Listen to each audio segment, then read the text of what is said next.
Ms. G. Tanuja Rani.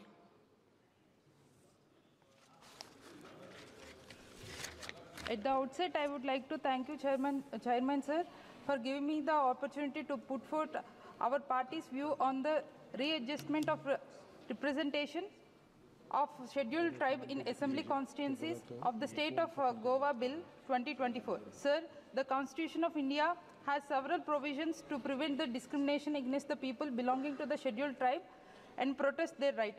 I strongly support this bill, sir. Sir, ప్రధానమంత్రి గౌరవ శ్రీ నరేంద్ర మోడీ గారు మాటల్లో ఆదివాసులు ప్రపంచానికి మూలవాసులని సంస్కృతి సాంప్రదాయాలు వారసులని పలుమార్లు ప్రకటించారు. అభినందనీయం. కానీ అవి అన్ని మాటల్లోనే మాత్రమే మిగిలిపోయాయి. చేతల్లో మాత్రం వారు ప్రభుత్వం చేసింది శూన్యం.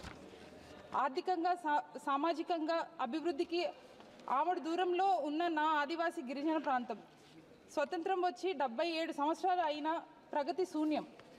ప్రపంచమంతా అభివృద్ధిపై పరుగులు తీస్తుంటే గిరిజన ఆదివాసీ ప్రాంతం మాత్రం కనీసం కరెంటు లేకుండా, రహదారులు లేకుండా, తాగునీరు సదుపాయం కూడా లేని గ్రామాలు అనేకం ఉన్నాయి. సెల్ ఫోన్ అంటే ఏంటో తెలియని అమాయక ఆదివాసీ జీవితాలు నేటికి దుర్భరంగా ఉన్నాయి. కనీసం దానికి కారణం ప్రభుత్వాలు ఆదివాసీ గిరిజనుల సంక్షేమాన్ని పట్టించుకోకపోవడం అని నా అభిప్రాయం. గిరిజనులకు రాజ్యాంగం ద్వారా కొన్ని ప్రత్యేక హక్కులు చట్టాలు కల్పించబడ్డాయి. అందులో ఒకటి 1/70 చట్టం. ఈ చట్టం ప్రకారం షెడ్యూల్ తెగలకు భూభాగంలోని పూర్తి హక్కులు, అధికారాలు స్థానిక గిరిజనులకు మాత్రమే చెందుతుందని అక్కడి ప్రభుత్వం కూడా ప్రైవేటు సంస్థగానే పరిగణించబడినది. కానీ ఈ చట్టం నేడు ఉనికి కోల్పోయింది.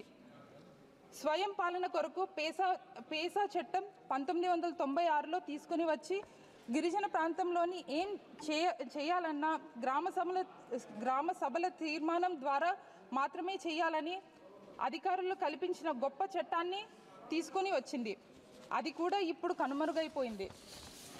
గిరిజనులకు ప్రాణవాయువు లాంటి జీవో నెంబర్ 3 ఇది గిరిజన ఉద్యోగ ఉపాధి అవకాశాలను మెరుగుపరిచి గిరిజన ప్రాంతంలో ప్రాథమిక విద్యకు పటిష్ట పునాది వేసిన చట్టం. గిరిజన ఆదివాసీ ప్రాంతం భౌగోళికంగా వైవిధ్యం కలిగిన ప్రాంతం.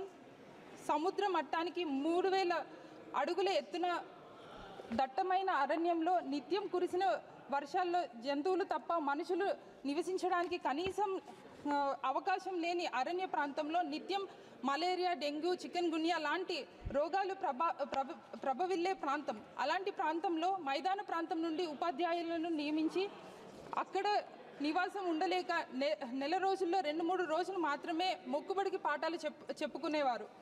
దీనివల్ల విద్య ప్రమాణాలు దారుణంగా పడిపోయి గిరిజన బాలబాలికలు ప్రాథమిక విద్య కూడా నోచుకోని పరిస్థితి కంటతడి తెప్పిస్తుంది.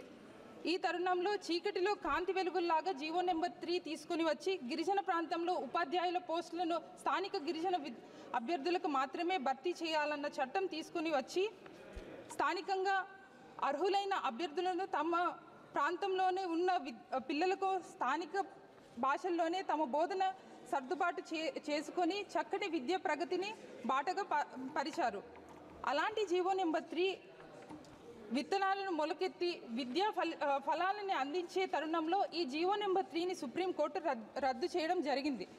అయితే ఉద్యోగ అవకాశాలు లేక మైదాన ప్రాంత అభ్యర్థులతో పోటీ పడలేక మా గిరిజన ప్రాంతంలోని ఉన్న నిరుద్యోగ విద్యార్థులు ఎంతోమంది మత్తు పదార్థాలకు బానిసలుగా మారి ప్రమాదం ఉంది సార్. అయితే